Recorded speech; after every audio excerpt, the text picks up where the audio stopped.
Sanibonani Malawi. Yazi ngelinye ilanga mangihleli noma einsukwini when I was praying, it was on Saturday. uNkulunkulu ngicela uyirecord le irecord. Ngicela urecord le nto engizoyisho la. Record le nto engizoyisho la.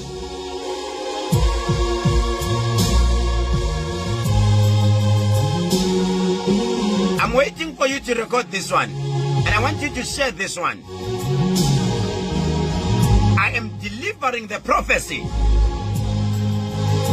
God said something to me. I am passing it to people. It will depend which when you ithatha kanjani, but I'm saying it. No matter what you say, but I'm saying this. It will save a lot of people. I want you to record this. I want you to repeat this. Uma ngithandaza on Saturday esigodlweni. uNkulunkulu ukhuluma nami. Uthi uNkulunkulu lalela ndodana, ngithi inkosi ngilalele. Uthi I want you to pray and I want you to pass this. Ngithi uNkulunkulu yini ofuna ngikhulume. Uthi uNkulunkulu kimi. Right now, njengoba usesigodlweni.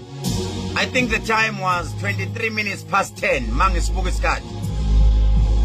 Uthi uNkulunkulu vula Ukhozi FM. Ngithi inkosi waye kufanele ngivula Ukhozi FM. Uthi uJehova kimi vula Ukhozi FM. Ngithi inkosi ngilivulile ngizolivulelana. Uthi I want you to prophesy. But mau profeta ngalesiya station so Ukhozi FM. Ngibone this year idumbu ezimbili. I saw 2 people dying in the station, but I saw already, I said God, it happened already. Ushonile umuntu omunye okhosini this year. Uthi uNkulunkulu tell them ukuthi there is 2 more this year abazoshona. Ukhona lo moya okumele uyothandazelwa okhosini. Kodwa lo moya mawuzothandazelwa uthe uNkulunkulu kimi ngabe singafuna abantu bakaShembe, sifuna abantu baseZayoni, noma singafuna abantu bakaShembe ababili nabantu baseZayoni ababili, bese sifuna izangoma eziwu5, bese sifuna inyanga ezintathu. Labo bantu bazolida the prayer. Bese labo bantu ibona abazolida lo mthandazo. Uze wathi umoya oyingcwele kimi uma bekwenzeka labantu bekufanele bafike bayongena estation bephethe amakhandlela amhlophe. I saw white candles. Bengena ngathi bayakhuluma noma bengena ngathi kunomuntu abazomlanda phakathi.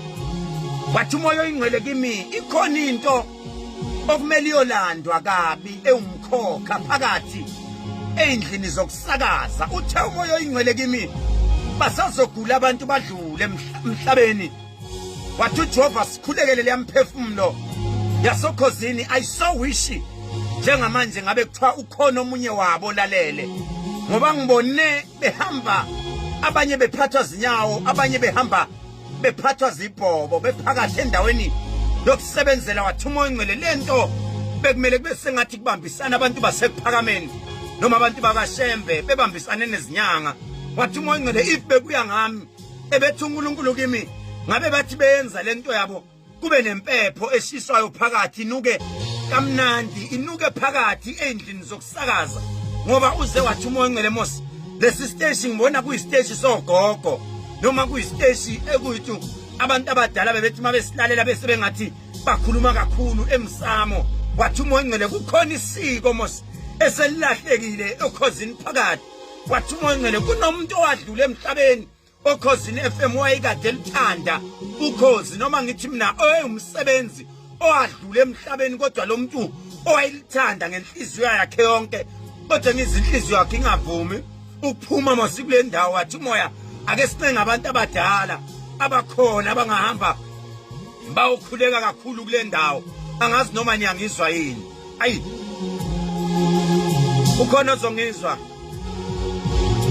ngibona oyedwa ozodlulela esibhedlela egula kabuhlungu ngaphinda ngabona oyedwa ongadlula kabi edlula ngengozi noma edlula ngegazi ayi angazi noma niyangizwa yini lento ngayikhuluma ngisho nakubona ngayikhuluma kubona kodwa kufanele bakhulekiswe ngiyazi ukuthi impakamo ikhona ipride ikhona ngeke bayithathe serious kodwa ukhona ogulayo kumanje ukhona ogulayo kumanje ukhona ogulayo kodwa lokho eyifihla lento ogula kakhulu ogulayo kumanje ogulayo lento engambamba kakhulu mayingena endlini zokusakaza